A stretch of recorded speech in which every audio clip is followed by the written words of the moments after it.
all. Onukwa yes 8 offsides. And they had team, you know. Second half, Madrid team collapsed. In the first half, Madrid had its moments. Almost say Vinicius Junior. I do remember on the 21st minute, a catching be on the goalkeeper. Obobo the same. Me can you say in the Classico, ubi the moment. Games na Madrid elusuning in ano. There are lots of moments. Madrid, if they had taken a conversation, the best. Now, Ken, Barcelona team, you know, over their last 4-5 games, are there in Barcelona team ye pano eba from. And this Hans Flick acknowledged the fact say team, you know, defensively more issues. Yes, Barcelona had their power offsides. Omuma teams any offsides power. Yes, it is true. That is for a fact. That was last season. But I feel assessor teams here Barcelona say offsides pass teams be offsides against Barcelona. Ever from PSG 90 minutes 2 offsides pay. And now against Sevilla 2, Girona 2. In all these games, Girona were creating chances. Paris Saint-Germain were creating chances. Sevilla creating chances. Against Paris Saint-Germain, PSG creating 5 big chances. And not just a normal chance. Big chances 5. Against PSG. Barcelona versus PSG. Okay. Barcelona versus Sevilla. Sevilla created 4 big chances. Sevilla share 4 nina. Barcelona versus Girona. Girona created 3 big chances. Almost share Barca. It's now teams are creating big chances against Barcelona. Teams are opening up Barcelona's offsides. So first question before we go into the game, they say Barcelona makes me for they are creating. Ama Real Madrid in your chances na. Because you allowed chances against Paris Saint-Germain, you got punished. You allowed 4 big chances against Sevilla. Sevilla scored all of them. You allowed big chances against Girona. Girona nyemumi bakupe no sheye. It is all the big chance na the man Kylian Mbappe. Conversation ebe kwa say. So the man Vinicius Junior ebe kwa say. So the man Jude Bellingham ebe kwa say. So Barcelona will need to guard against this. Barcelona, yes, sir. Let's have a conversation about that. Because they say, no, it is quite obvious to say, former Kylian Mbappe won last season. And this season, so share me season way, or ball shots bebre, or beating offsides bebre, or running to spaces bebre, what sell a leg and asi bebre. It's how you handled Kylian Mbappe last season shouldn't be the same. Let me give you one example. Because of 4-0, no, Mbappe inquire 8 offsides. Can win himself the last 3 games against Barcelona? Why just 3? Average 1 offside per game. Let's just say, what say how to beat Barcelona's high line? Because first game 8 offsides. We have to vilify you fire no power. He learned his lessons. Now on yes Abio. It's says, you know, we are Barcelona. What are you going to do? Kenny, get to say.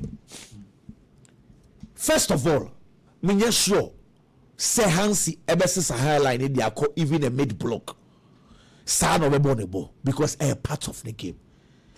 Now highline no. Debia make us in a DNA. How the front line will also press. So the high line is not the problem. The problem is the front line. TBA. High line or no. They are starting the press. The front line no. So front line na anya juma. Back line is say asu enim faso. And as a high line asu ni faso. T. I to say ukuta phone. Phone ye kutabi Ken. the ye pay high line I don't know full name sa cover no I as a phone cover no I don't know front line I don't know protect the high line. It is a front no enye juma cover ni nye juma phone no top for more utiati. It is most times our concentration is on the high line, but the bigger problem is that front line and send you miss press last season no enters habio. It's debiano, it makes the back four vulnerable. Why any Abeka someone answer? But last year, the energy at which I now have finger Lewandowski, Lamine Yamal, no more for so a personal. Last season, Upetimwa, a winning possession power opponent half, Barcelona were number one. They created and scored so many goals from pressing teams and getting the ball. It's a more occasionally. Now opponents create chances via pass on the ball and they are not offsides a bim a to be a chance no goalkeeper save you a to be a Barcelona near Shomo. But this time around say Hafinha sa personal opera oni hobby Rashford and Afi Obo he's still learning and center forward one Lewandowski we pra in and out. Say Ferran Torres here nyame antoma so bebo ni bia. Ono so onye fully fit. Lamine Yamal he is having groin injury or back than one ton say basa so the one ton. But I want them to say enkani obetimi dia pressing bebre. Iti first of all there as a weakness kakra eweni mo enunti any number problem we kwasha high line one. Iti Sebastian enye sa de ni ya. That is where the problem will come. Because I feel say last year the man Real Madrid for front line no more brepa na entire offsides they say they did not have good passes.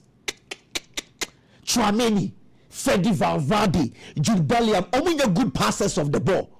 It's either they are hitting the ball fast, they are overhitting, they are underhitting, or they are not passing the ball well, or they are not reading the game well.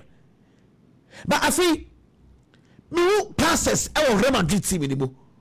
Ada gula ni passe obebo ni bi. Say Sakamavinga bebo enye bad. The house no gine no suma passer. That is also a very very good passer. So I am very careful say any Barcelona should do their pressing game well. If they don't do that, they have a problem. Let's flip the coin and shadi. Last season Real Madrid Adebako no munimi ye pa ne say opponents afa ball all build it up. Yes, that's a game of first 15 minutes. Vinicius Junior, Kylian Mbappe, Jude Bellingham, omo pressing gidi. Essence and omo pressing ya coordinated. First 15 minutes no ma no buefu no mejai. It's about say things are building up easy against them. Can't move on to the next one. I'll come back to this. It's a Madrid for so. So press this time around. Remember two examples. This is Real Madrid versus Marseille.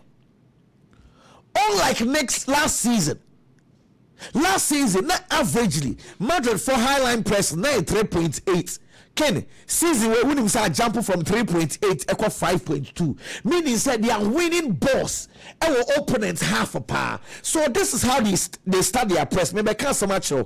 Fede Valverde normally now say otage right back no onu ne ba press opponent left back. It's in this case say Barcelona for a passing ball from the Barca Alejandro Balde no possibly a Fede Valverde the ba mark no. After watch Kylian Mbappe and whoever plays as the number 10 shall also roll on mobile also ever pressing the two center backs. Let's just say Osha picture where every single player Real Madrid are man to man. Last season it wasn't like that. It's the team Real Madrid Barcelona team na Oceano last season no and different because this season they are doing more pressing unlike last season. This is one example. But maybe on the next example. And now Real Madrid versus Juventus. Ken Shadie Fede Valverde bro to then or press Cambias, who was playing as the left back, my catcher said, games na match in Real Madrid pressing, the right back is responsible for opponents and the left back in terms of their pressing. We are expecting that Freddy Valverde will always jump from the position to Mark Alejandro Baldi when Barcelona are doing the build-up. After you so expect to say either Jude Bellingham or Kylian Mbappe, Eben Manmake, Pau Kubasi, and answer Ronald Royo. On my form 1v1. Vinicius Junior will always be on Freddy Valverde, and I say Vinicius Junior will always be on Juskunde Sese Krano. Ken, Juskunde no play no so about akwakosia doctors no. Cause the situation no so ya star be.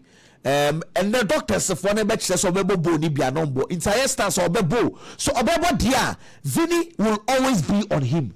Wama ebia or the Eric Garcia bebo or announce to say ebia wona royo there, but whoever will play as the right back Vini will be on them. The person has changed. Tietosubio Kent mama the first one I'm in Sanka Sancho say Real Madrid a build up. Build up in a 3-2-5. 3-2-5, let's say. Yes, you said game no na ye bar. On paper, you see Real Madrid play 4-3-3. Yes, I agree. Name of Madrid Kutabola Brony say they are doing build up. Build up na a important. Change the other paper so 4-3-3 and now 4-2-3-1. No. It's Real Madrid build up. Say Alvaro Carreras, no. They important say now because of now saying Vinicius Junior coach the man stay line no so say Alvaro and Daniel overlapping bebre say beya he will be cautious say commercial transitions be here into your television so this is Real Madrid and an air build up, and of course they have their three back solid right back the pet and a free center or free side back for no open up space in the final third. Real Madrid will have 5 players. Now this is where it is important. Kylian Mbappe Makancho say onyo bia de bia sa traditional namana original faako ni bia he will always want to move. It is a Jude Bellingham ebo tenor now say ebe Jude Bellingham bebre because Jude Bellingham no or no so he always want to be in the box. Because Madrid needs a presence in the box. So Jude say Otimi build it up in a 3-2-5. Jude any other gule any the closest players with Kylian Mbappe. That is if say Nyami Antomwa line up no obebo other gule on the right wing. Because I'm expecting a midfield three of Chouameni me pese Camavinga bobo ni bi. Chouameni ne Camavinga. Aye. Send the Pedro into your become. Okay, it is quite to say Madrid Barcelona midfield the say obi aya we say Pedro say Chouameni o jempa no ye medjuma. Okay, say no say Real Madrid a defender. Or no team be share defenders. You see, he always fills in honestly. Madrid defense na obo mo pa we be defending. Yeah, what them later. Ukrawa can set pieces. One thing I'm for I no look. Madrid set pieces enyo kra. Enyo kra. O me get me nya corners nkwa be 10. One rubber ko kra one play. Apart from Militao na so a good way. Masha bako pe. Heba me catch. Last season Barcelona share 102 goals in the league. I wish set pieces nkwa 13. Also attack up Barca Arsenal set pieces. Teams maybe they are doing very well our set pieces we don't mention. When them say season way Barcelona set 24 goals in the league. 16 open play. 6 of them are set pieces. So meet in the corner kick Oh, I'm telling Barcelona set 6. Last season set 13. We crying call baby I was set 6. They just say we improving. Average say we check it sir into set pieces no kind of marker say it is one of those things they need to guard against but beyond set pieces maybe a Chouameni wow one ken honestly idea ba ko Chouameni ye ema coach ne penasem ne say Madrid dey defend here back four no obi move bia Chouameni ko share the place wo say ekonomu ye dia he drops as a center back and Madrid defends in 5 and only the but that does not mean he said Real Madrid midfield, no. In fact, they understand Madrid crab. He also could be a Jabi Alonso. He understands to say Frankie de Jong, Pedri there. Some boys name you know so more body beer. They will be dangerous. But Madrid are not going to have a midfield battle. What Madrid will plan for, they say, you get a ball no need to circulate the ball. It just push the ball fast, move for ball and come fast. Get the ball quickly to the final third because somebody may do Vini wa. Because now saying Vini or stay wide or passing a 1v1 situations. Only 1v1 situations, it is open up spaces for Kylian Mbappe. That is the plan. But for Barcelona, so can say Madrid weak points. And I don't know share Madrid now. Let's go Madrid. You see, the Madrid collapse against Atletico Madrid. You know, me sure say Emubaku krano. Barca bet me ayebi because Atletico Madrid acquire crosses be in their game because no Alexander Stroot. He was very physical with Real Madrid, especially midfield. Omo physical. They told some yensa. Omo defender. They were defending a 5-3-2. Barcelona won't defend in a 5-3-2. Barcelona won't do crosses. Barcelona will not do physical game. It is any man yensa we did as minyasho sabasa besa. Name Barcelona were unique adibia up to now. Any people so and so they be a basa de sheomo. Okay. Barca game anymore. The way they are relaxed, proud to the game, during the game. Barca started say or share. Ebia started game no. No Barca share 2. What do you say? Barca share first 2 goals. Real Madrid team no collapse. Barca Madrid share Barcelona 2. They don't collapse. They are still relaxed. Psychological edge, you know. And when me feel say it's a something now. Yeah, not minim game no I say Madrid for you overcharged to do. Because every single time say game no crown go here my boss I said they have a belief say the game will still turn around. And only idea they need to guard against because honestly last year 4 wins na Barca you know we can individual battles individual players qualities Madrid no will be tell me yet Barcelona for sure. It's we can still be talking about individual players. Madrid will be name psychological edge, you know. So we now I don't know any problem because there will be times Barcelona will dominate. There will be times Madrid will also have his moments. Madrid moments now they need to take it. That is the most important thing. Afi, the last one is say, don't over rely on Lamine Yamal. Kenny. You bet me a game no. Lamine Yamal wan bo hwe na Barca sha still no Lamine no so akwa ko truly Real Madrid for. See, it could be say Lamine no more attacking the because the more you put 2 players, 3 players around him, you are giving space to Fermin Lopez. You are giving space to Pedri. And now no Pedri shot be no buffet no. Lamine Yamal for ball. He was surrounded by 3 Real Madrid players because they don't want him to score. And they are around spaces. Yes, I agree. Akurano ni wo bufu in some no. But you are leaving spaces for the other players to take over. I'm expecting more goals in this game. More goals. But honestly, Madrid for me come on the season way. Game way Madrid in Timia and Shebasa because clearly Barcelona were a lot of deficiencies. Olympiacos red card they say. Okay. Even before the red card it was 2-1. See Olympiacos don't move back game with the contest about our game no because they can't 6-1 no one be blue but if you know the context you know say still no Barcelona were issues. Well Ken. Okay. The attorney said, "Man, you and you're careful. Over 7 games against one team. Now, or shall 6 on 4 boom farm out. Brighton. So Brighton for no. In fact, omuni boo back crowd the mama. Never a turning point. Sir. Oh, never a turning point. Ken, me menya. Who said Simpson Kutswano. Almost a bad dumping for no swa. Omu boo omu cry. Me honestly, Brighton, yes, say United and the Chelsea. I say omo di chichi fa omo so left right center honestly as I said Manchester for no etimi eye bibi for this game 7 matches United lose to 6 it's bad against Brighton. Come on wiki mu nyina Brighton post bi obeye bia eye poster or secretary Manchester United nti I think said that should be more motivational enough. Sunderland they metimi aka say minim perfect say go form for boom for Sunderland for nemo Chelsea should be very careful. Teams are omo premiership no mo concede goals no Sunderland ka who. Okay.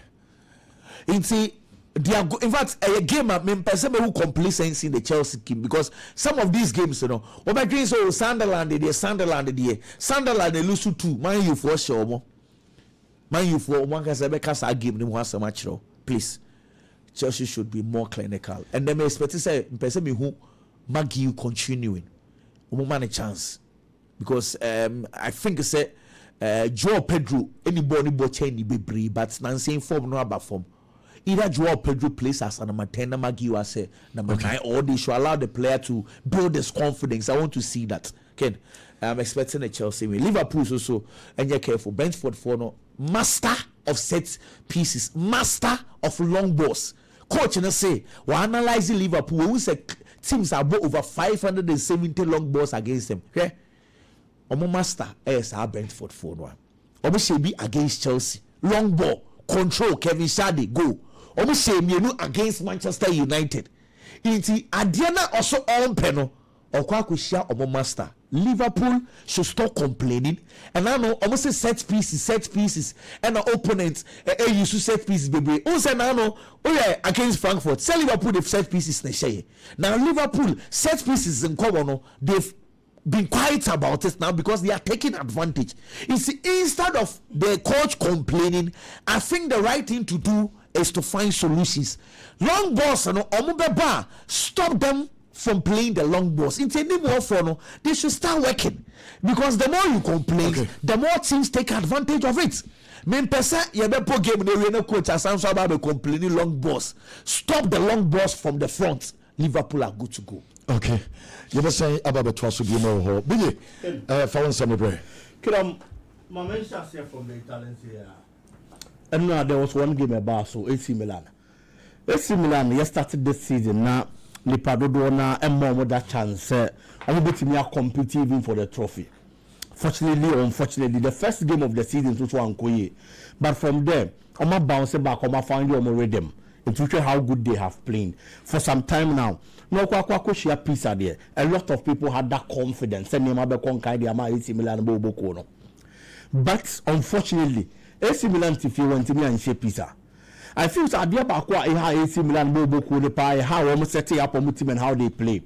Can say, oh, but the 3-back system. Now, the science of attacking opponents, over the highliner. You have to make sure, sir, over central defenders are almost defensive awareness. Also, but I feel that the defensive awareness of the AC Milan central defenders, Pavlovic, idea of form.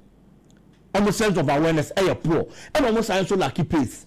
It was one of the reasons here. Now, so Emma, the second goaler, a person I be taking lead, and so a buyer AC Milan from. One thing I loved or enjoyed about AC Milan Bobo Kono, the new roller coach, and the Amma player friend is Luka Modric. Can Luka Modric now you plays either as a central midfielder or an offensive midfielder? But they see AC Milan Bobo Kono, or about the number 6. The pivot one, Edema AC Milan, or bought as a deep lying playmaker, or on the control games, Edema AC Milan, and with no disrespect to any other player this season, or no AC Milan best player, Italian Serie A, said we see control games, we see handling Edema AC Milan, the passing range, and the movement, game, also organizing the midfield as an experienced player, clearly, actually that kind of golden jeweler, AC Milan Bobo, and so now we're moving in the shape of a player. Your friend said Luka Modric, and we Santiago Jimenez should be up and doing. So a striker, a typical number 9. At the start of the season, not coaching Ankasanya and no prefer Rafael or any Christian Pulisic. Fortunately, unfortunately, Pulisic Ababa Bipra. It is a coach in the UC. But for the past 7 matches, they haven't been any goal from the player. more assists from the player. A typical number 9 who leading the lines. And the team to say AC Milan, especially when there were problems last season. Now by not starting off very well. As a sharp brand and a can and no game in the second half. The performance was way better than striker friend Santiago Jimenez. I don't know starting game, Edema AC Milan Bobo. Unfortunately, I'm going to the maximum points. Last minute, and I'm draw at Maken. And so I take an Edema. Now, on the part of Pisa, they know who's working on their experience. They have a lot of experienced players in their squad. Raul Abio meaning an squad now. Also about the 3-back system. And then Raul Abio and so Ejina Honum and 40 years. 40 solid years. And also Omo Captain Caraccioli and so 35 years. You want Quadrado Bemu in the second half. Eba Beshe first goal. Edema Pisa Bobo Kuriken also at the age of 37. Also that's Sujilem. And these players with experience and a Felipe leader and so Edema one son AC Milan equalizer in Balanzola. Another experienced player from Angola. And also so a gentleman in the Italian Serie A, 29 years old. And these experienced players and a Jumandima Pisa, unfortunately, and you're meant to be on Concan from AC Milan. But I believe, sir, in the subsequent games, those wrongs are Muna and coach and right. No, Naniaman was a Eddie Amomo. There's another big game in the Serie A. Napoli, any Inter Milan, Bobo Kuno, and Asia. So, Antonio Conte, Juma Waye, as a coach, countries our coach also. Even in Italy, Italian Serie A, no, Juma Waye, Italian Serie A, Waje. Clearly, we need to do Christian Kivu. Also, in terms of experience, or also the Kivu. That is for a fact. But then, we should Inter Milan Bobo Kuna.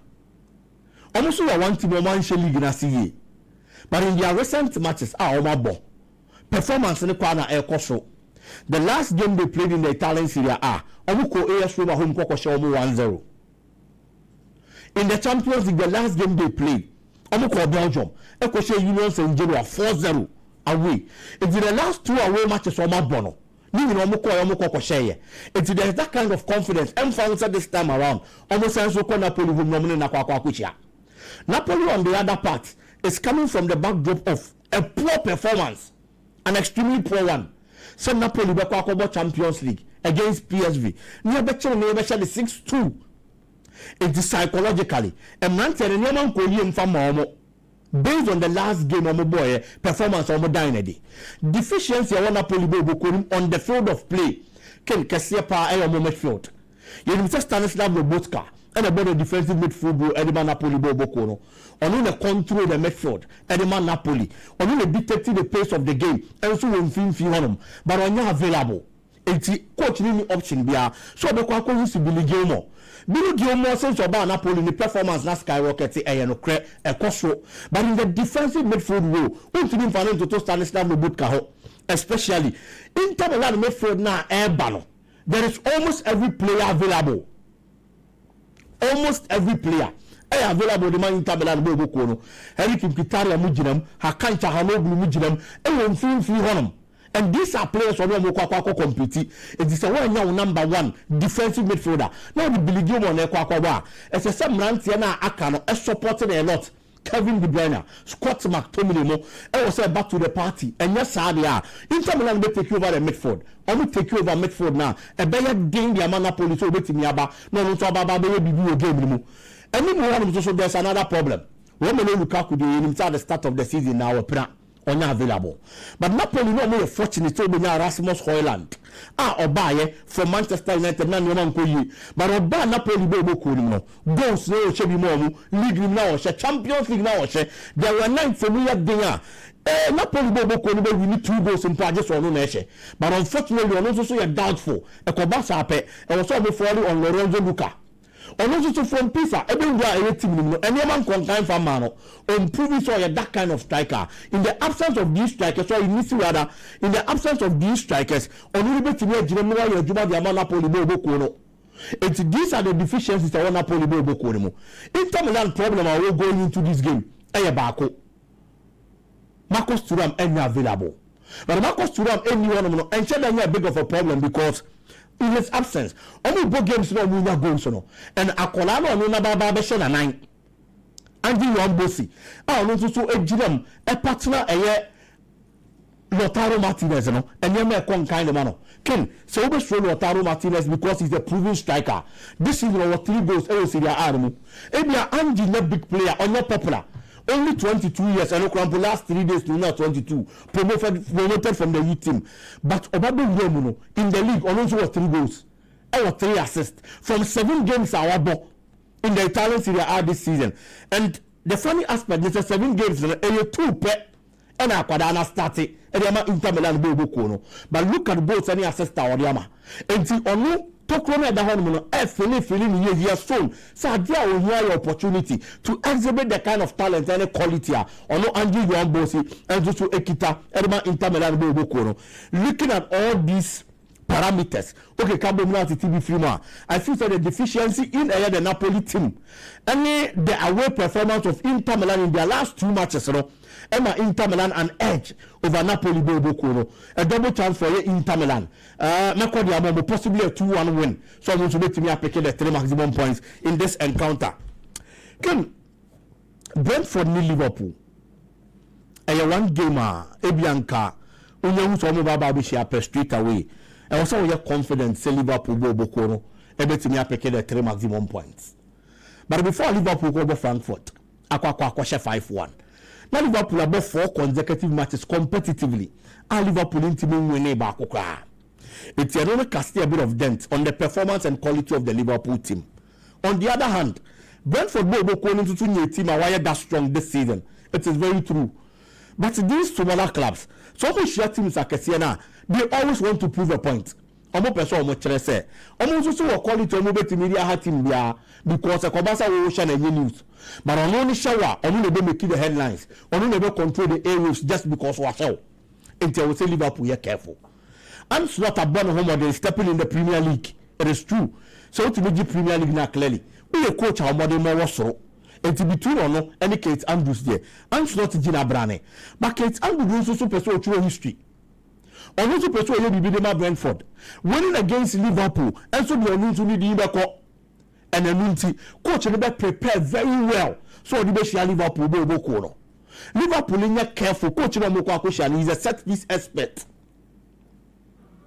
We do my game to the PM team and friends at Brentford and it's a set piece coach or Bayano and I call you Baba Daho. So head coach a free one I join Tottenham until any Juma on a fire if I'm any radio bit me. It is against Manchester United, against Chelsea, against Manchester City. Not threatening these teams with the long balls. Aside eno, o share team will possessive football and also means to obey Timia Hana. About 5 defenders. Nipa Mako 5. And I don't know actually. No about 3 midfielders, any 2 attackers. Against Manchester City the same thing. Against Chelsea the same thing. And to the clearly meeting Liverpool and obepe numbers bebre e wa chire wonom obeja Liverpool amana bo game no defend ye ofa ball no a no dey attack you on the counter breaks or counter breaks that he looks for one person in front. I got Thiago can this season Abrante anybody more our body ama Brentford Bobo has been good. 8 matches in the Premier League was 5 goals. It is a Mohamed Salah who go Ketike nom, Cody Gakpo nom, attackers are dangerous, or threatening. But also among numbers this season, I got Thiago has been a better goal scorer than these players. Liverpool and Liverpool. And certainly, Liverpool defense should be careful. I am saying this because when first were turned out Van Dijk, they open spaces, they more attackers. But the family had to Liverpool a problem. Against Manchester United, it happened. Against Bournemouth, it happened. Against Chelsea, it happened. But Van Dijk in the third hour, no some kind of against Brentford, who opened up so much spaces. Shadi, any I got Thiago, attackers are moving to me Liverpool. Aside that, the deficiency in the Liverpool team, Mohamed Salah won't find the fit. The last time they played without Mohamed Salah starting, about 74 minutes and Sana Album, Liverpool won the game against Frankfurt. It is the big question now when they say, Coach, the best answer Mohamed Salah, you are free one. or the University in China. That is the question people are asking. But I believe so the Premier League experience and then how good I am Mohamed Salah over the years. So what done do with Premier League, you know, or then have games like this to put that kind of confidence. I will Lucy. Now they are getting back to the best of from here with Mohamed Salah and Subeti. No matter what has happened in the Liverpool team in the recent times, performance the top down up and down. That is very true. But on any day, I still feel say Liverpool was high quality. No, they should be careful with Henderson. He's a former Liverpool player who want to prove a point. We want to do something against the club. And I said the former club. Kaumin Kalaha, we keeper, they are Brentford, and so a former Liverpool goalkeeper. And with these players in their folds, they are going to worry Liverpool. But the things are more quality on the media have Brentford no Bokoneken. Arsenal and Crystal Palace, league leaders. Why Arsenal since I Liverpool talk from normal one they say Nyadwom better than say Liverpool abese on hubiem. And asa ababe catch omo. Enti Arsenal ball are all born and saying. A ball a shame kwa a ball a wasro. Crystal Palace are one team because of the 3-back system and with defensive abilities. Empty. Both teams are more possessive football like a difficult the mass teams, you know. So to me, I had to say Crystal Palace. But then again, Oliver Glass them found this album now bringing since about Premier League, you know. One of the coaches are on team, you know. And the coach of Mikel Arteta. 3 meetings between these two managers. Arteta winning you. And about ending in a draw. Fortunately or unfortunately, the ending in a draw, it was last season, I was Arsenal home. A chunk of the players are available, same quality, same coach. It is almost a Arsenal home. And the only team last season, they were here, you know, but with Eberechi Eze, this is the perfect game, and in the absence of Martin Odegaard, overstepping up, a former club, Unimomo. What science or quality about Arsenal couldn't want Dyneby. I'm a who, but I'm sure the Arsenal Kaka, a poor form of a year almost like a Victor Jokeres. Ken, before the Champions League game, in all competitions, no about 7 matches I want to mean go, and to me as a stay. But it be I know you see the game against Atletico Madrid as that rejuvenation game. That game of best answer they are sorry because we did 2 goals against Atletico Madrid. On a Champions League night, a big night, setting you to against any form of team. And if you saw, no, as the backbone, Eddie Jinasua, obviously I believe in this game, but we shouldn't doubt the qualities of the players of Ayer Crystal Palace. Ismail Assar, one fine player this season in the Premier League, 6 games over 3 goals, 1 assist. Premier League, Obejinem, Yeremi Pino, and Subejinem, now for Jean-Philippe Mateta, and so Jeremy Eddie Ama Crystal Palace Bobo Kono. It is going to be a very good game, a very difficult one for Arsenal. And for only from any performance of Madrid, the family leading league, you know, every easy in some Maomo. But I believe, sir, no who Arsenal this season, what but difficult games, defensive teams, but what's squeezing way through another results. And today is also going to be one of those days for Arsenal Bobo Kono. A difficult one, but possibly a slim win for Arsenal. Maybe a 2-1 be. Now Arsenal and they are carried the day. 3 points in here. Normally they are maintaining the top spot. Ken. But that's Biggie. You best have a and I was about 12 so. But my main fan to the Juice Conde, Addison, so they can do 2 Jano. Was I say, who train your own churches, manager finance, fleck, able to me, I started Juice Conde, could they? Over the rules to American, there's a classic no, over to me, I started, and I pay or drive or not driving a baho, and you Juice Conde, and I train was here. With energy, and American will to church on the bay finish. Junior Wajma, Omoma Runara will be Uncle Babia, or no already idea. Rastamana, what says normal, yes, fine. And Mamusa Rafinha so Ababa Chrome. Oh, Charlie. Rafinha Mamusa, what took our bus policy to Sisia, team the year training, no, Wabaho, Robedu, you know, or no so Ababa Chromo, and no Ayadia Cheno. Mr. Shawana, Yenin Komokakra, Oniye. Also about the crowd, so ultimate Kobe. Into a back on the team base and say, Omonko Winembra. The tie, Bocato. Okay. Young Ferris, you are young comrade Rafinha.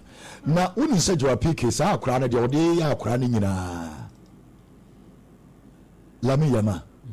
When you said you are PK, air tone the Fiona. Or Tom Few Yaman, or Tom Fiona, Hannah PK ni Shakira. Wow. Hannah Normotino. PK ni Shakira, few women are normal. Nanan say now, when you say ene no wafrɛ no na ɔne Lamin na ɔmo ne nam na ɔde ne yɛ interview na ɔma ne keka nsɛm no na ɔmo bɔ King's Lake na ɔmo yi di nkɔmɔ na ɔne bae ne yɛ saa akora no Lamin PK ɛɛtɔn fie wei wɔn sɛ PK no since Shakira kɔɔɛ no ɔmɛtena fie abiem wɔde sáré sɛ fie no ɔntena ɔha na ɔne nkora ne te enti efie ne si hɔ enti Lamin so ɛwɔ interest ɛwɔ fie no enye bad o 18-year-old pa na nti Jamaican sɛ Lamin Yama ɔne Jura PK adi nkɔmɔ ɔmo duro akyiri a PK ɛtɔn fie wei ɛde ama Lamin scanning na yɛn nsa nyɛ den ɛnkaeɛ nti sɛ la porta bitua Lamin Yama fie a ɔba bɛnyanie sɛ PK bɛte so ana oh of course ɔbɛte no so senior man de bɛte no so ama bia so ɛka manti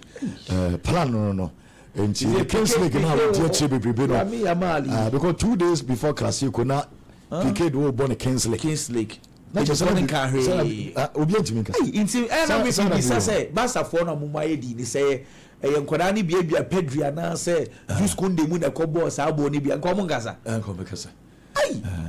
big game pan so bia ye din asa asam na nya asam o sa kwa na say be 80 million net na nsaka 80 million euros a season nti wo yi be for set 3-4 be to we ana we dey so betimi ato ni easy obeto ni easy nti betimi ato fie ama ne ma me no mu dia we dey so no nko a nti we ono nko akwahye ta fie kakraka no me one ono nko akwahye 18 year boy Seniki ababa no so epe ba bi sei nti se ha no bo nti Niki akwai inspection me so na awari for na ya na mma no na kwakire omo na kire dan no dan omo pansa ba be ma dey munya rain inside the crowd otimi kire ba bi opese otena ono da ba wo be ma na obetua ende wo na betua nti Niki se so taba ba so na we so munya ba bi papa ye den e ma no tena nti Lamin beba ba most important ne se Nazrawi no ma de papa so beba debi e ma no bafio obedo debi debi ken omo mpa baby man ntina on so beba be chio omo nti oba so da debi o ba na wo ko papa wo je so be tin girlfriend kwa ba o pe ru ba ku bi mas ase ho a okay PK no so pe ka chef akra no ti ma akra no challenge sa o so fi na ma PK owu sika buta is a small guy Ola family film pa na still according to me use na adwen enyes kasa only say super cup na super you know no super cup number Saudi Arabia no and the company Cosmos omo kobo match year bia oje 3 million omo kobo so the next 10 years omo the 3 million abre no oje me sa 10 years 3 afibia 3 carry but no Barca to 18 million and so retire wow ni sika kan no oje no wanje obesa ba beji echi because president no ba be ye pay president ye friend so na me nkomo kwekwa ntia no eye de na ye de mamo sisi an ya toso enche booking course no be de bremo na mahunemu mamemfa we into the subject the subject Mr.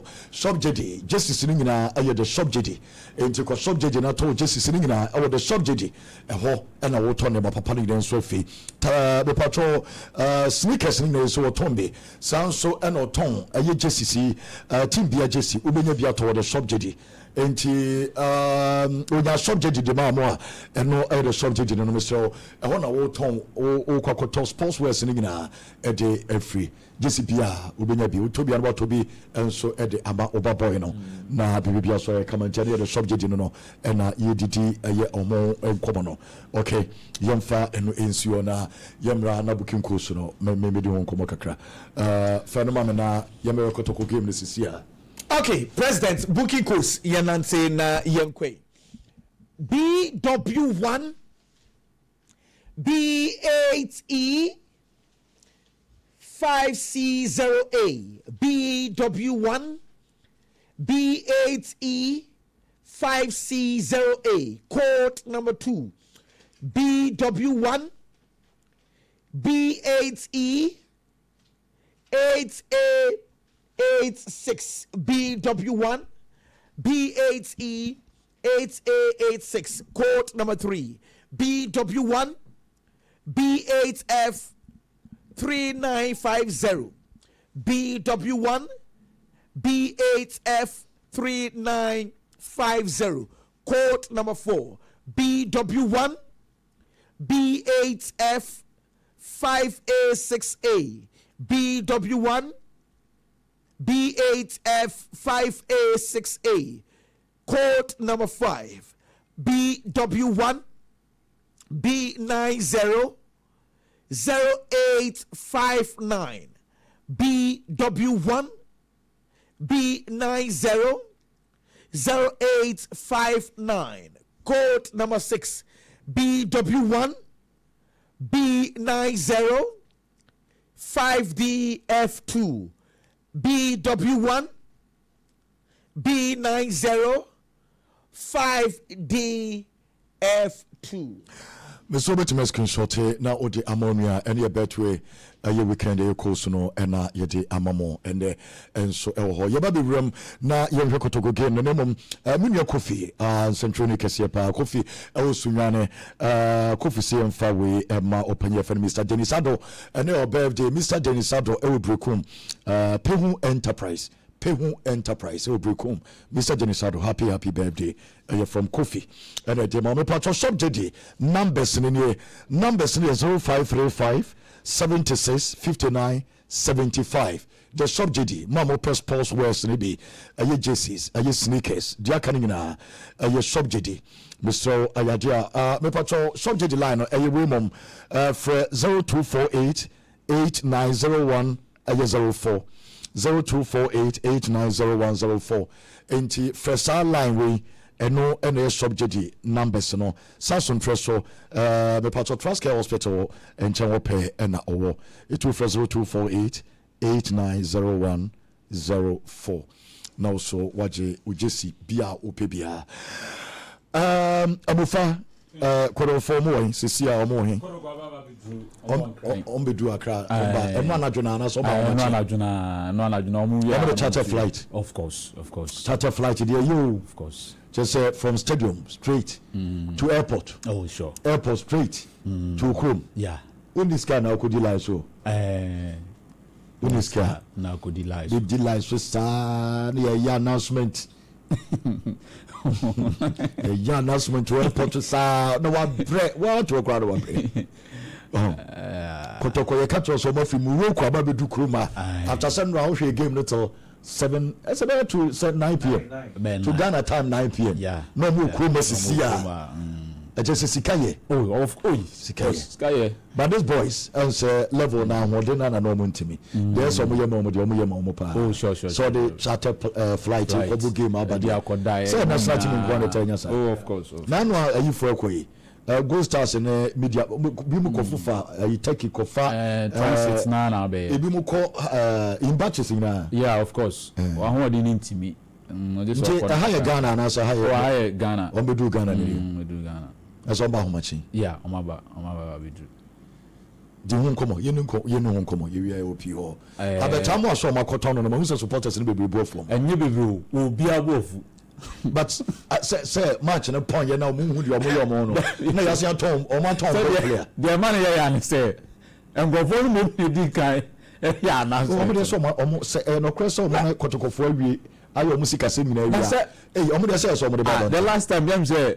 transfer BC wa say am ye kan ho asem say club akudi kan ya announcement wa bra na club na all ton go nya announcement no da bi wa all ton there say Eddie can confirm it like Kotokoni can confirm say aton ansa na e bia e for na zaire and so confirm but we dey your ball match you and we dey munya botem na ball abet baby no mon check it say Eddie go but that is say no pressure na aba hu because someone na so dey so betimi catch any oh of course all that to be man na free no go to Libya every one some Ghana yes ebi kwa onu ya we nti okobia egwa waboa no kra preko ebi mu gidi e pass ene anu akra no 2 games no e kan wo bi na no mu ho ne yie no but seriously so we play our big transfers this year and our big transfers here we game this year nyame no kra ni me untimi enye de so ye sure boss no crap no crap say you be mo no na me no crap in 2 games no abetima hu no me abetima hu no dabi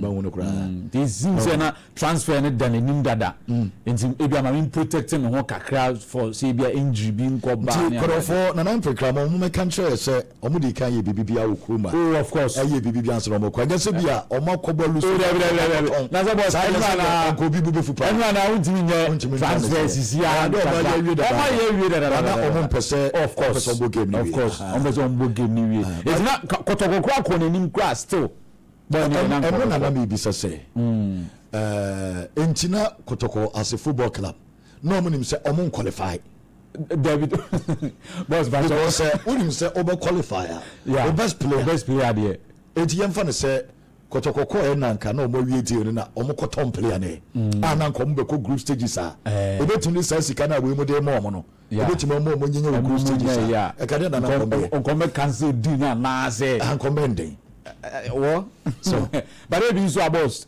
ebi it seems ebi a boy no so person work kwa on say so that kind of contract big na ka say obetamo yes after this season ebeka Barca not just a 1 year left it is a man in tema and at least a good deal so he has a lot of clever qualities a Ghanaian striker better this is Abetamo and I'm a champion for Blaster over hey there is still now bit much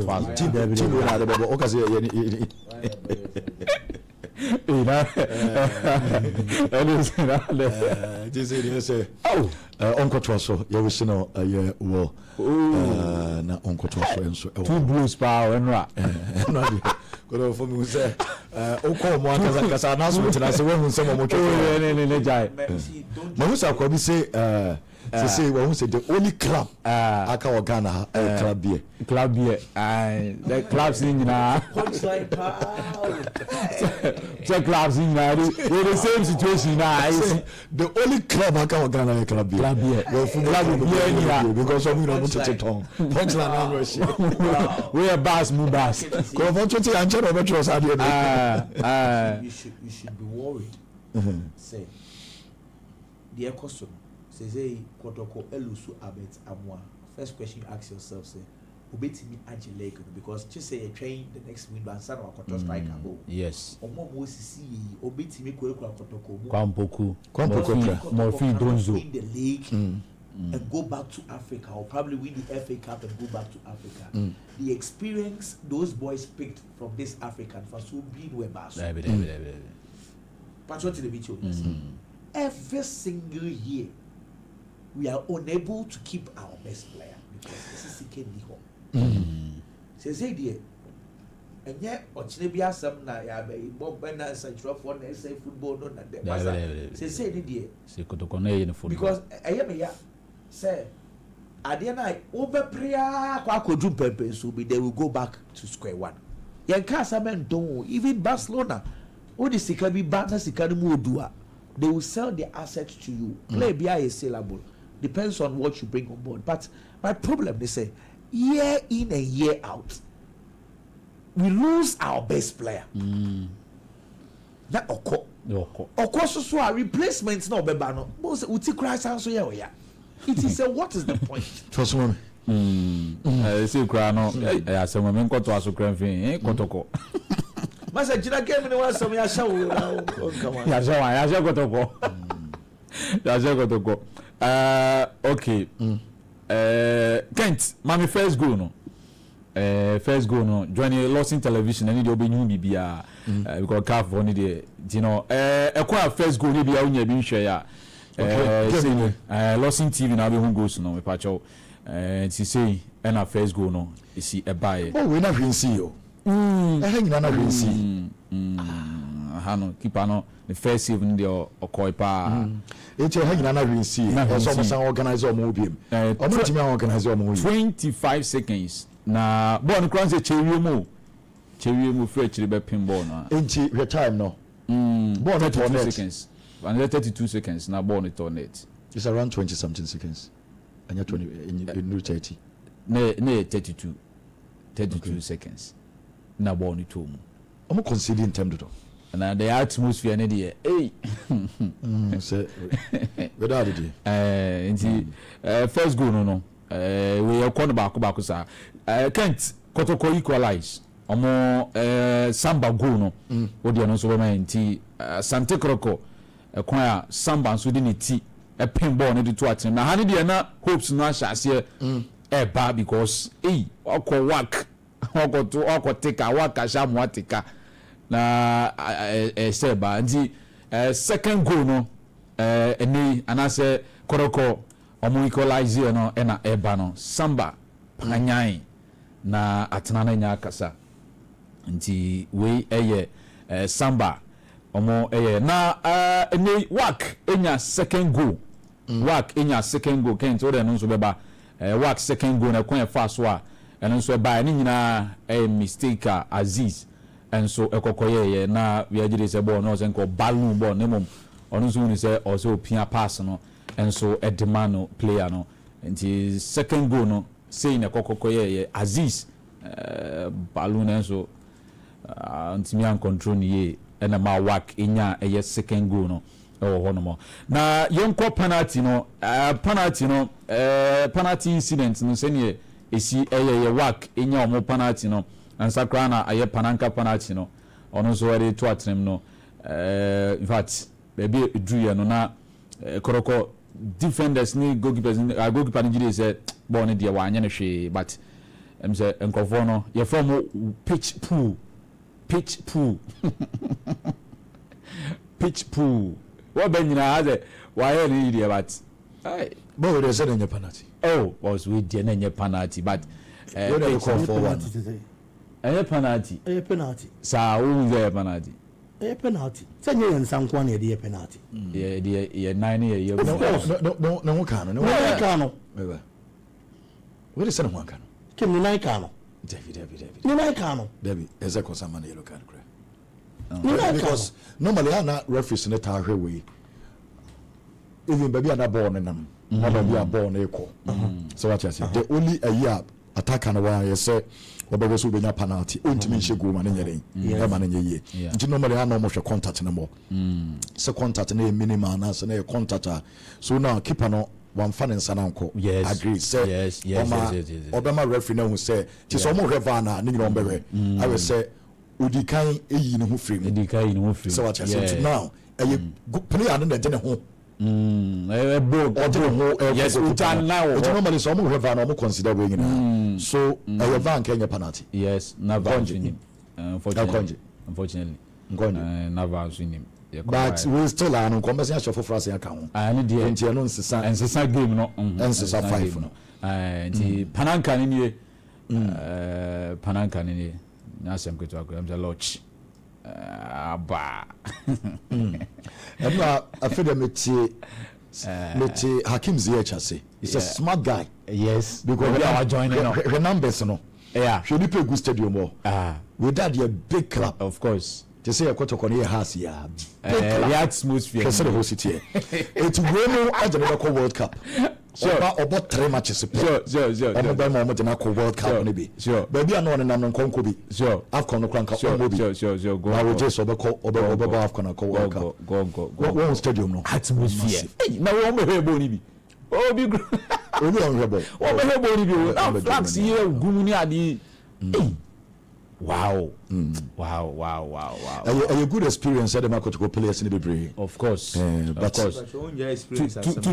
them as players. But it's a choreographed whole in the idea. Maybe season, I'm so many lose about 3 or 4 players. 4 bro.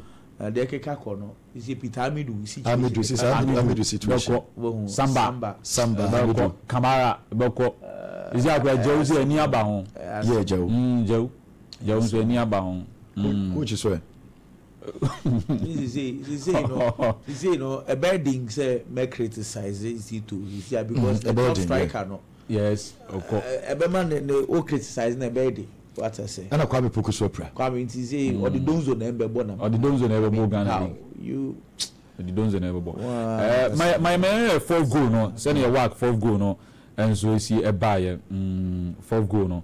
Kento de no be my na fourth goal ni keeper no ha na kwaku kan no keeper no mistake no fourth goal no papa I guess most you be all idea but fourth goal no say no person goalkeepers no situations like this ye goalkeepers use so omonan onhwe ye goalkeepers e okroma no obia person odene sache ball yes because ball ni bu speed ya dey ba no time now obekọ form no na ball ne ko normally so use so nine yes just almost start use so mo fit enye da bia na obeti fourth goal do mistake go win kan 9% ne wo kana 9 but I think say ka 4-1 no nenye but field goal ni do mo mistake 84th minute 4-1 sene nka jani e mon kan twom can 5-1 on aggregate na guys ne mo fit so by o mama house aba picture no omo de abem de na e se kwa kom bebem it's all moment G6 the fifth goal in the corner 3 against 4 that we were 4-4 odu wa obese amame your friend is saying sa go we abiem on the left side bia sa de we kan se yenko an yem players ye do penalty box we chia wo mo pro mo to say the same player for ball wo midfielder unya abotre the same player yes player no unya ball no wo midfielder unya abotre e distribute to ye way no wo do penalty box le chia sure the same abotre no unya na me five goal bi na hwade hwe o mo do box le chi you do baby na ko 4 players no more 3 that be go back 4 goal na be fifth rather we need fifth goal okay fifth goal no omo de ball na ba no any na fa ba be ye work 3 kotoko 4 okay once we to form ho no kwa no da on the no da afi ha no one pass you here onya abotre am obi sabe kan senya hwe o senya abotre am another player sambai omunya abotre senior bofu no breno yena nke be pia ball na ma ball na yede ada komo obi na ball na say so hu abotre mu di nya am 2 players 3 na ekono time ball no beto net no more 5 another 2 free chire yede e ba yo mo twon mo am omunya numbers no sure Kid the biggest deceit you catch your honor say your talent in chain of Africa for answer no muma in jaika yeah me trimai and Ghana your talent you say what is the talent when you cannot give results I want to ask and there be Ronaldo catching microphone and Ghana you good and so you na ho chire good in there just say I think say we need reorientation I'm telling you Ghana de Nyankopon man wache gold aso ho chiro broni ni gold so waye yi and Ghana Nyankopon de wache talent yaso so na ya sapa chale I think we need reorientation see ball no a move from senior ne enka ne yesi hwe ball bibini ehu players o touch ball mienu miensa the ball the knife for so ano ya de broni penisa go ya we how many touches na place na touch yes what the picture say the last goal can't say the beba picture say kotoko ni nya counter attack na how many touches na boys ni benya big kurasa me ba cho tele bi cho yes anu ti na nkwada no a say abrofo be form at 18 years 17 years omo ko Europe e fam omo chen omo tena ha che no say e ho no yensia bo ne bo ntamu yensia bo ne bo yiu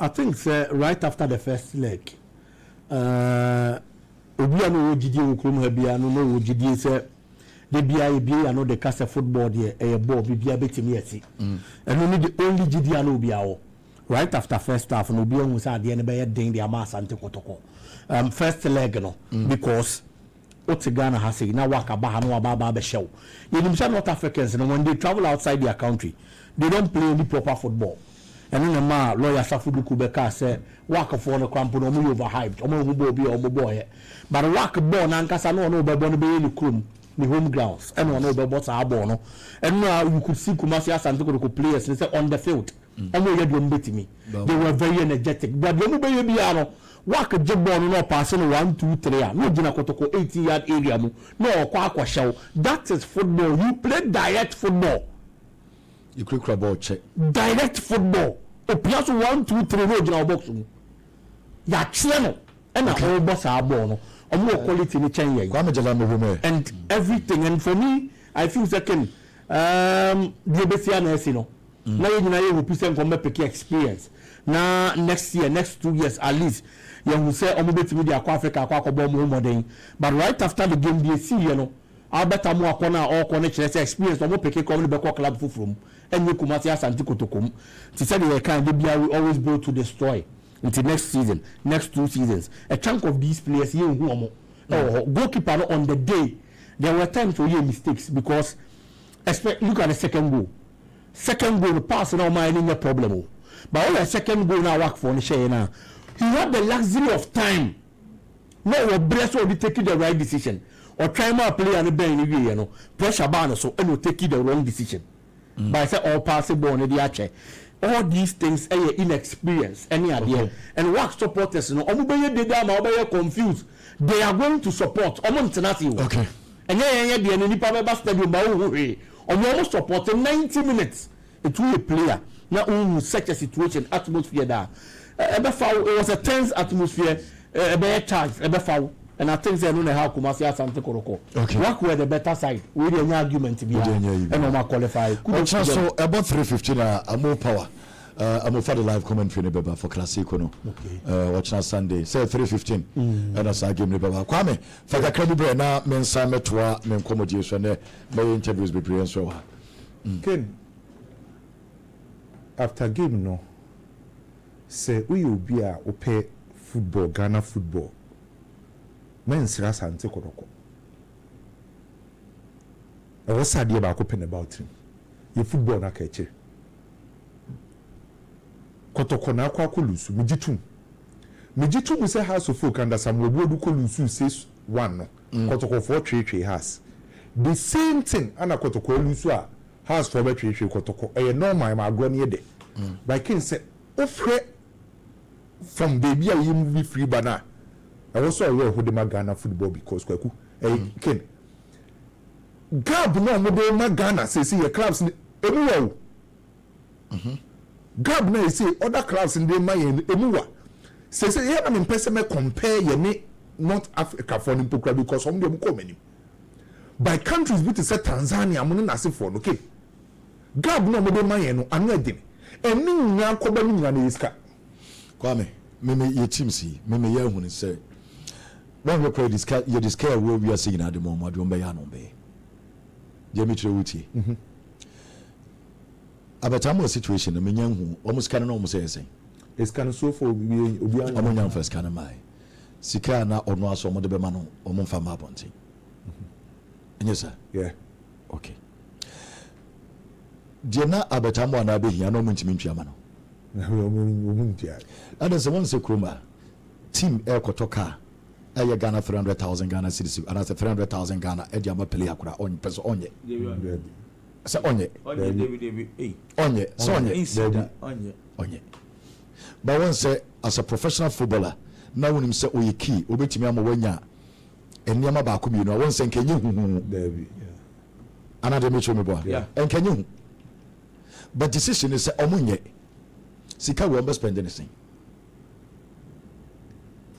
the here say yes yaton woton anye di so sika na spending no be spending the same here for na de be kwakọ form eno so anje lucky na atobeye 4-5 players na ba on be bana basa nes kani na asiashi o ma me hu so mo sika betimi aka say obetinde wani aye bibiye na ba ntama hede chance Sylvester say be kwene yunkum ni ayi enso mo de co training ground so na so omo de co training ground so eno de omo de co training ground so di omo to nyina omo sand the top players anawre how omo spending no me say over the years the last 20-30 years players are omo to nyina no omo sand the top players sika be nyina omo sand the top players and sand the club no top players into unhu ade obeka say ye we ne ye yede players ne besia ba ebi mo ntimi mo na omo sanko free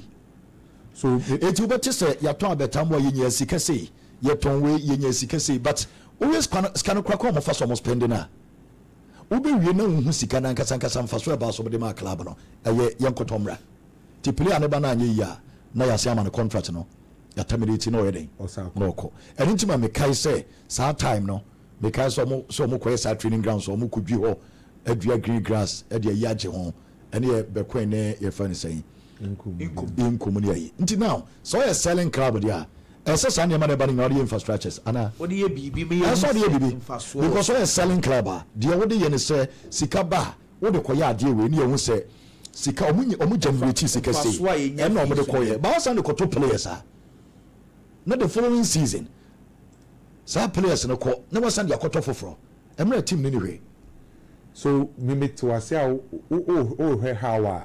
your clubs no omusi spend your musika buy sika na bedu ye de bia na supporters na hwe omusi aton we but koye fa suspend sika na nkasa no obako 20 years obehu say ade kro na omko na omaba omachi na omaba omanim na omakoto na we aba na yaton na yakofa foforo aba jeme chono what you say o ye selling club o nyaji tun so ye selling club ezo the infrastructures ezo the bibi so by say me yes you how you beat me omo because Ghana me ba Ghana omo nya ne sisia no de omo de be kwa akoto aba na nche so be compete so de be titi kakakra e ka wo every day omo de ka na se ka bi omo de ka e ka di bi o de every day e ka di omo de be titi now for the past year on any sponsor club no every month be our 7 billion so more than 1 year na nya koto na ya ode no oma wankase no aje na yi na yi eti eda na ya amponsa team de club dan kase sika na so ode ye enkoye na enkoye de what you say but on your 1 league or J League yeah okay no the back and forth are no more of Africa enti edi enti we every month mon kwaje 700,000 free ayinfi so say as am so ana de cho ntia say obi abawrane a ode team na sika na rane meaning that time wages are not ready but so much 700,000 from ayinfi Dr. Kwame Che no aso na Dr. Kwame Che so de on one de anon kwan he say de ye drum pempen so a chi say ye koji sika you see I mean nema ha me pa o kotoko hu Kwame nema be pre na na ha me nti no management no buy your first 1 year so let them afi no maba but still no ano enye fine what you say still no so the intimi nya fine Kwame nti say ni de kotoko no Kwame u come u can say be say a person kotoko no compete to Africa. They say, you know, I think say this year and kakra. Young Jim to say, you know, and I don't know make say kotoko say Europe na ye can kotoko to say be a rest up grade musisia Europe. What you say? They say encan no me a giant say ka rest or ora Champions League and I say Europa group stage club basic cross because you say what about form. Ye G2 musa then we can start finding solutions to our problems because Africa the yenya hon komo die be 5 years credit because se kotoko be ya die Africa just say na no de me kind just say be 5 years ni omu stamp of authority to Ghana football na say league no ojet for den ne be be o meet my yes ade ye di sika na ye so ni nyina ni iska kwaku enti Kwame the entire ye fa CEO ye fa obi so be da boboko na no ye there so also no manage the affairs of the so club. What are you man you when I copy sika be club yeah it is a sika na be 3 to 2 years in ye they be am be so the same thing and then the Juma ye yan saying and then I yan cousin there because I don't get it kotoko she say biggest sponsors here one high sense and 90s yeah saying no more because kotoko e generate saying a year from sponsorship and only one problem akwaku e face Ghana say no omo di football anim no omo use old methods some try some the benya results abia say football no grow beyond say the you no because for say obi to say Richmond Lamte at the time obi first Sante Kodoko obi quote say amount we but you benya penny obeka say penny ba ko na ye niema platform and ye boa o bi enu obete sa de na say because obi from those days names are 9,000 Ghana cedis say I do remember I mean come on a body boy how say to say somebody onam kwan so be ko free what you say if Koto gives Samba 20,000 a month. I'm just saying something. So Ken, Kotoko Samba 20,000 a month for him to stay. Maybe I will extend it for 2 years. 20,000 Kotoko Nimna Kuba say me, Mama Samba 20,000. Me my name's now. Me, I just want to extend so that I will sell instead of letting him go for free. For free. Yeah. What I say? It's Samba demands now open.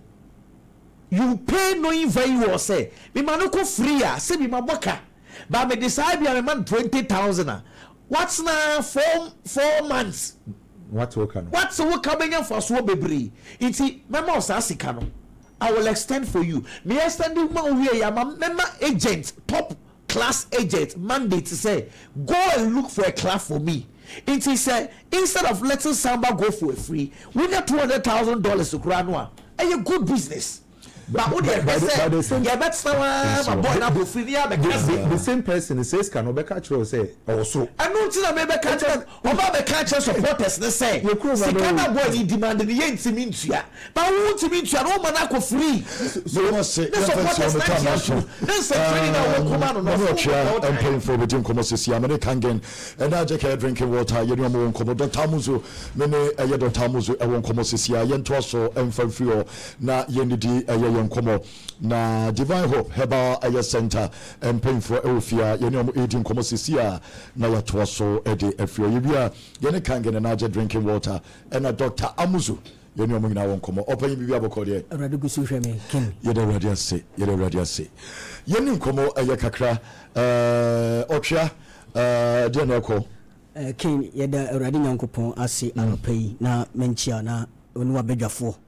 Na memfa enchie mo den emfi Divine Hope Herbal Center asoye emre odofo ene atiefo a omanya bre na omohwe Lawson television no mutie Lawson FM na menkanchi omusa Divine Hope Herbal Center yakofa aduru efe no twea herbal pada aba no asoye kese no ewukumase ha makru ebusuakru junction eho na yasoye kese no ewo na otwea herbal pada no eyemubra enhaban eni nkohuni enu yaje mmohu powder foam ena yede agu ya package ni kama na onipa bia ni sisi eye ne ya we sisi yade atena wo so ache mfie bebre na sisi yade nti ojo ho anye wotena se check kakra bi na jeso wo sole etwe ho ni nwan se sisi no enu huma nyina atete wo ena wo sisi no okuro abam obi die enwini ena akofa aba obi die enam yade ena akofa sisi yade no aba obi so die no wo se eya abusua ajapade enti wo namfie aduanan ekwa na wo sisi no akim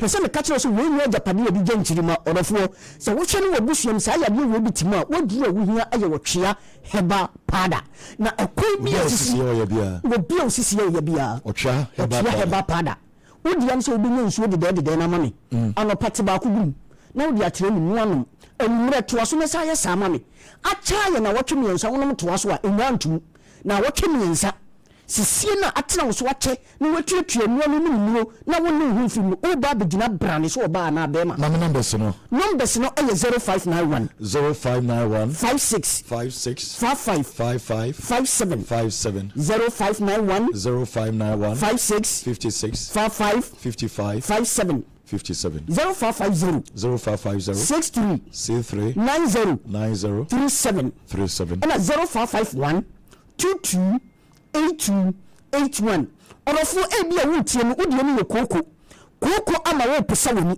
koko nti obi adwari yenu wuti no wanhwa abekasa menu yade bi mpo ene wakonya koko nti sabi ukogye wo na ya obo so koko bolo na etwe aba koko nti sabi obi ti ne twa no sabi oja ne na obo so ahoro kakra awum woduru awuhia aye wotwea heba pada se wo yafu ene obum of the food aduro no aye wotwea heba pada wodia ne se wobenya ensuo de no amane anopate ba kugum enumra to aso na yesa amane num to aso acha ye na wotwe miensa koko yade a eteto no wodafo ebefiri so no wagina brane ememma na koko eha mu no bemma koko eto so acha ye mfie mienu emma betu di Mr. Tunis bemma ba yemre ewo mpem ukosi ne ma wuntime mpem ko onu untwama na mana pedu omu nsam yenu wiem sei kire so de wo na tuishio no onofui se koko na eha ama nkoko wo fie hu wona omu peda bia fa ni nyina ne se watu takra anu wasom saa ama sebe takrana utuno wodi emu wasom sa anti ama nkoko hu wonu mu pe ba bia fa wodro wo hia aye wotwe herbal powder say na tie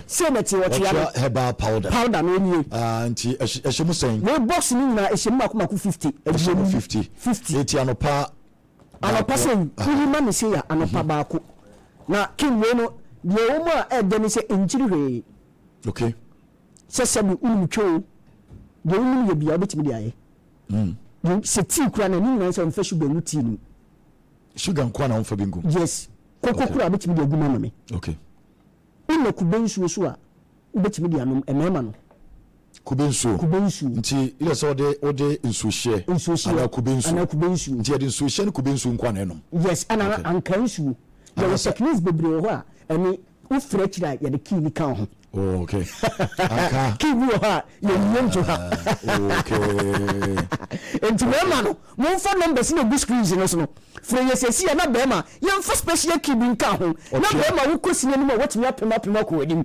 kiwi de ewa ne ntan fa ntudwa na numbers no 0591 56 55 57 0591 56 55 57 0550 63 9037 ono fuwe panyin bi owo fi ayemfa ne se ne sisi obi a owo fi wanya pass ya enko sa nipa no ofre obefre mo ana so onko ba bi ankoto ana oni kan frɛ mo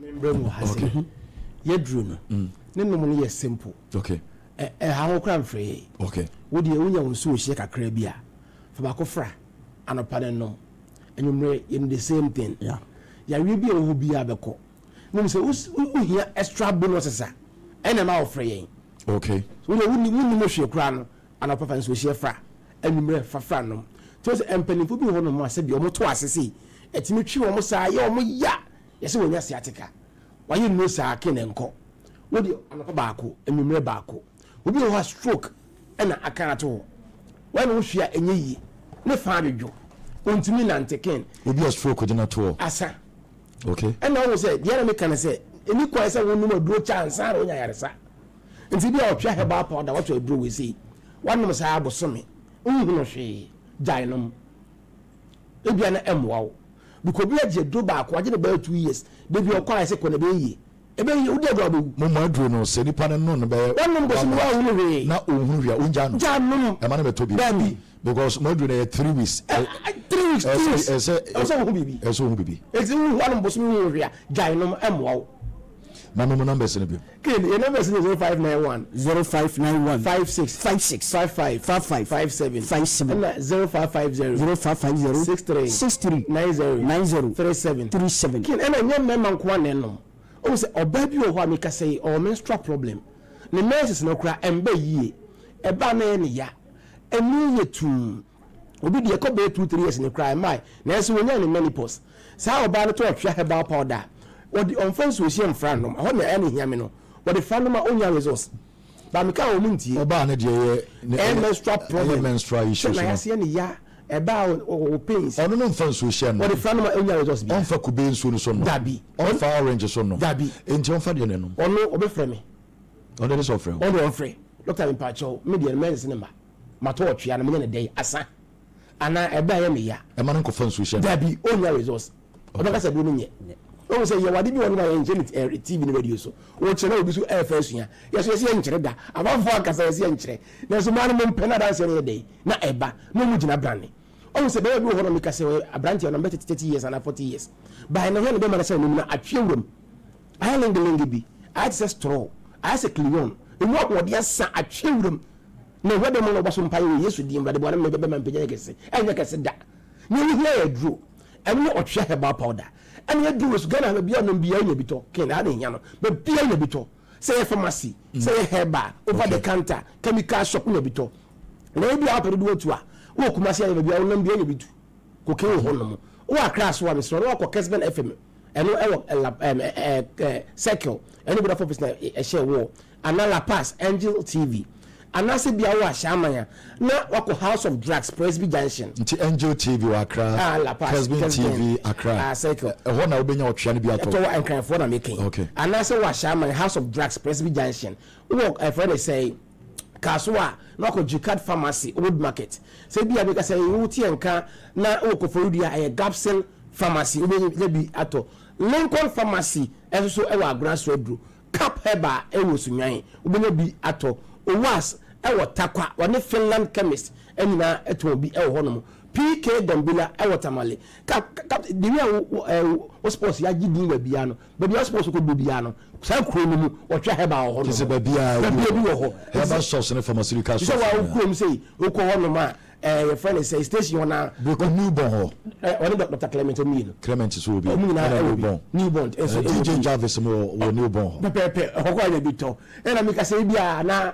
your friend say be ma hin kra Homan Sky will be Jogani will be Millennium will be otwa heba powder no mama me number say be pharmaceutical shops na heba shops na monji bi no na mo so mo frɛ na mo so we say we pharmacy and now we heba o pe bi aton number neighbor 0550 63 90 37 0550 63 90 37 wo pe bi aton wo pe bi atu free afi numbers na wo TV ni so 0551 2282 81 0551 228281 ni na your numbers a wo fra emu chechire mu bibia wo hia bia ya de mawo na aha ne hia me no o say abisi ma no fe me Dr. Aji ke wonu say oba bia wo 7 gate nti na weekend bi me da we obi abo ba bi ho kasa etuesi kasa na so okwa wo ye no ho 3 minutes 4 minutes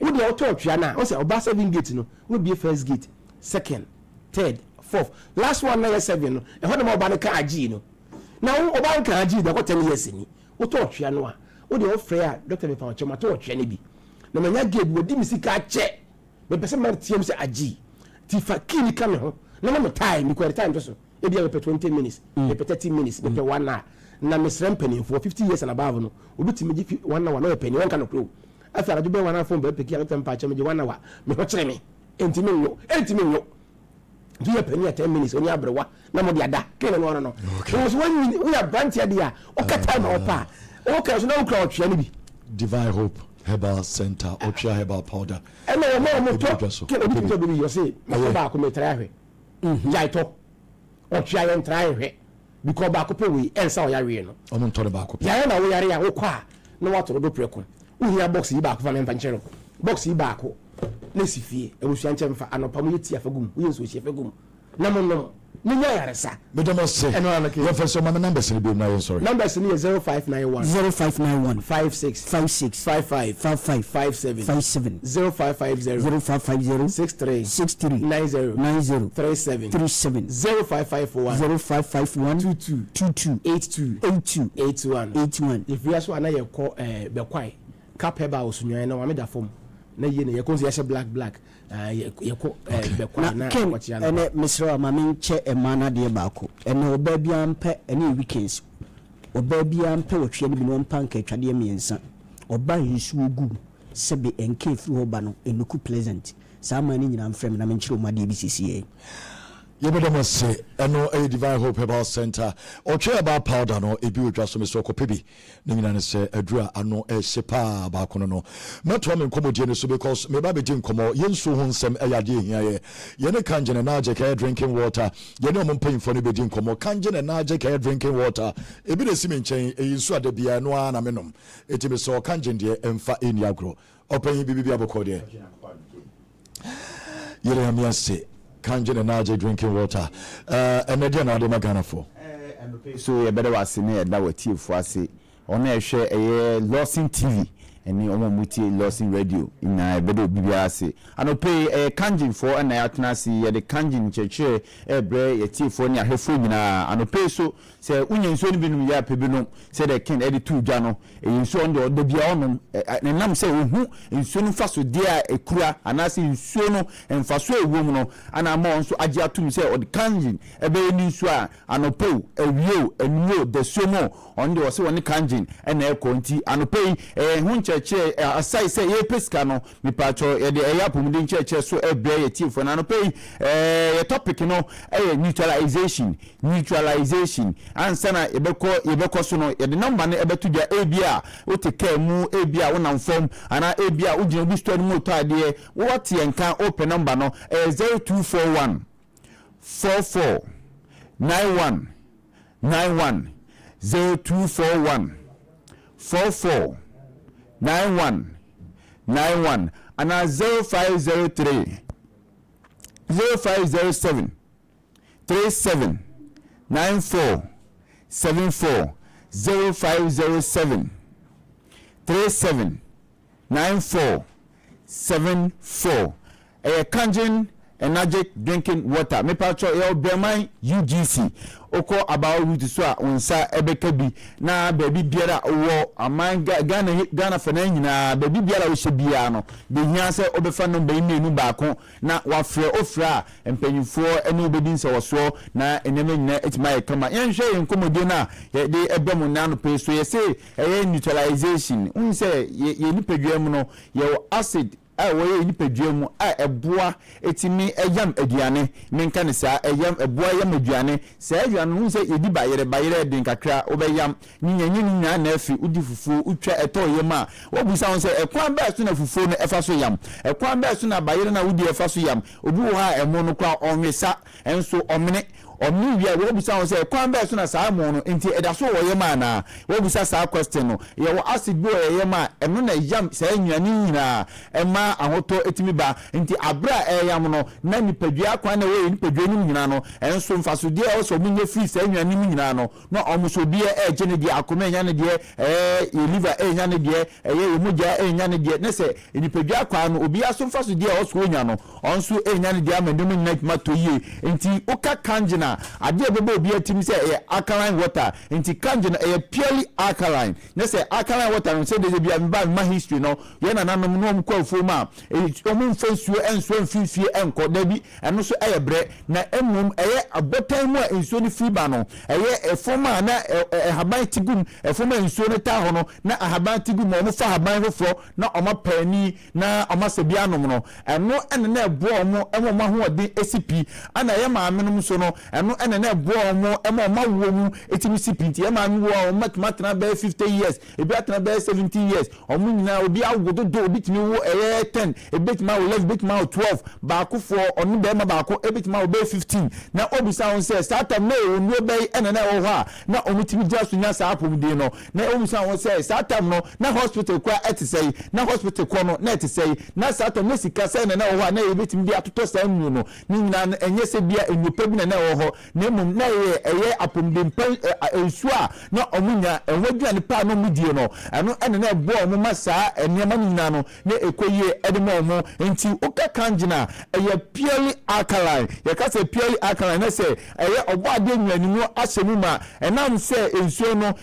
processing through electrolysis nti no eboa emensuo no ebeye electrolyte yakase electrolyte say mbi kakase obo ade nwani mu asemu ma nti eboa emanyema nyina etutoye ewe ni peduam eboa ema odada setena ekoye eboa ema odwumadi a udi no etimusipi esita eno ene kanjin energy drinking water a no pay yede hu nkomo ede achewi mepacho unya binu abomadi say obepe bi ba bia na ope bia no na enyema nyina no etimi akoye ede amawo nti sa electrolysis na yeka no eno so eboa ema mepacho neutralize your stomach acid say mbi ka de tudwa no sa yekase neutralize your stomach acid na we ni peduamu no mepacho eburu so bebira ede haba ana say kofo bebire so a ede amane ba nti sebe ya acid no ebetimi aye periperi yo ni peduam na aboa ama digestion etimi take place easily sense udidi na say digestion and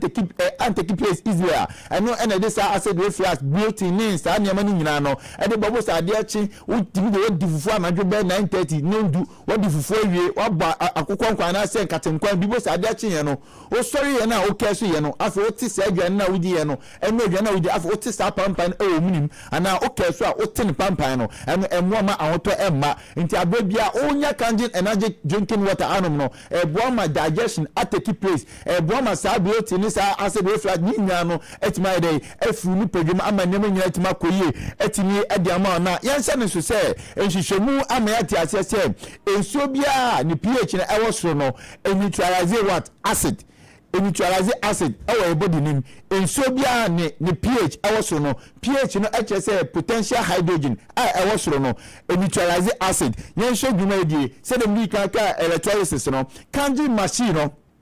canning machine a process a ɛde nya canning alkaline water no mepacho ɛno no ɛnie true electrolysis sɛ dem di ka de tu yan true electrolysis no machine no split nsuo no mu mienu na ɛdeɛ na o machine mu a etimi split nsuo no mienu ɛma nya stream acid ɛma nya alkaline water no ɛyɛ de ade a your plate bi da machine mu a your friend titanium ɛyɛ platinum coated plate ɛno ɛna ɛkyɛ nsuo no mu mienu baako ɛnam fam baako ɛnam so ne mu deɛ nam soro ɛna mu deɛ nam fam sɛ canning machine ɛwɔ ha bo sɛ dwobɛn no ɛyɛ mienu baako ɔso ɛna baako ɔfam deɛ ɛwɔ fam no ɛna ɛnya ɛyɛ stream ɛyɛ acid no efiri sɛ nsuo no ɛyɛ nsuo a ɛmmoa yɛ nipadua ɛkɔ emu a ɛmmoa yɛ nipadua ɛmfa pomde ɛmmɛyɛ ɛde ɔhaw ne amaneɛ atete ɛna bɛbɛ ɛna ebio dwobɛn no ɛwɔ soro no ɛno so yɛ alkaline water ɛyɛ apomde nsuo no a yɛbɔ hu dawuro anɔpɛ yɛde kyerɛ no ɛyɛ canning energy drinking water no ɛhɔ saa dwobɛn na ɛwɔ soro no ɛhɔ ɛna alkaline water no efiri enti ɛno ɛyɛ electrolysis ɛkwan a ɛyɛ machine process ɛnunya ɛyɛ canning energy drinking water